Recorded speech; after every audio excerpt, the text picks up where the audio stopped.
guys, my name is Colin Dixon, founder and chief analyst at nScreenMedia, and today is October 28th, 2016. Content providers know that their content is much more valuable when it is new than when it is not. That's why most of the viewing takes place within 3 days of that initial broadcast.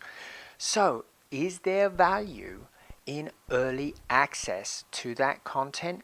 And can we apply that to web content? Well, apparently it is not worth $2.99 a month. Jason Kilar, who is the ex-CEO of Hulu, founded Vessel, a company dedicated to exploiting early windows in 2013, and he got a lot of interest, $134 million in investment, including money from Jeff Bezos, head of Amazon. And the service actually launched in 2014. Now, this premise for Vessel was very simple. Create a 48-hour exclusive window for some of the best web content that you can see online. And the only place you will be able to view that is on Vessel. And for the privilege of $2.99, you get to watch that content early before anybody else has seen it. And this actually should have been pretty appealing to the content providers as well. Many of them are struggling with YouTube's ad splits, really terrible. YouTube keeps 45% of the revenue. Many of the MCNs are struggling to make money with those ad splits. So this created an additional revenue source. They could go to Vessel and earn money in that exclusive 48-hour window, but Vessel didn't bar them from continuing to provide their content on YouTube. So ostensibly it sounded like a pretty good idea. Well, it didn't work. Mr. Kilar never talked about sub numbers, and despite support from some of the biggest providers like Machinima and Tastemade and many others, people did not come, even with a super interface, and the interface really was very good. If you get a chance before it shuts down on the 31st, take a look at the iPad interface. It's really great. And they had produced a very solid ad model. All of that didn't make any difference. People did not come.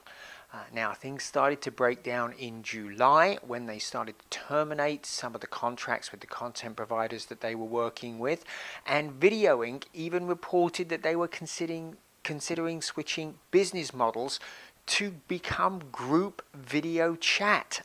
Well, that's a pretty big pivot away from creating this premium window for web content. So they announced that they will be shuttering the service on October 31st, and that they have sold the business to Verizon for an undisclosed sum. They haven't said how much, so who knows how much of the $134 million the original investors will get back.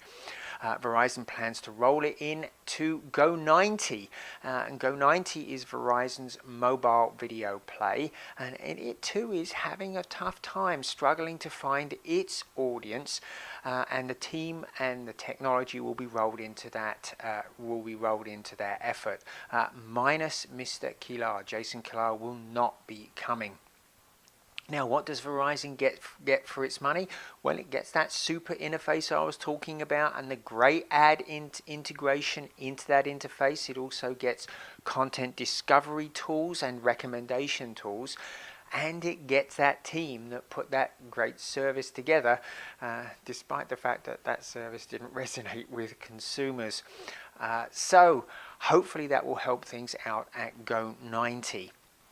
Now, what can we learn from this? Well, we definitely know that creating this artificial short window of exclusivity just isn't enough to bring a large audience to the content, right? It will probably bring the Morvans, the people that are really hardcore fans of the content. They'll want to see it before it is released in that exclusive window, but it's not enough to bring the rest of the fans. And the other thing we learned, well, it is just tough to get an audience off of the ubiquitous YouTube. YouTube is on everything. It's where everybody turns for that type of content, and it's just really tough getting people to switch. And just ask the likes of Maker Studios, Full Screen, Awesomeness TV, and every other MCN that would love to find an alternative to YouTube where they can make more money. Now, what's next for Mr. Kedar? Well, no idea at this point, but you can bet he's not going to be resting on his laurels very long. I'm sure he will come up with something new, and you can bet that we'll be talking about it here on nScreenNoise. We'll see you again next time.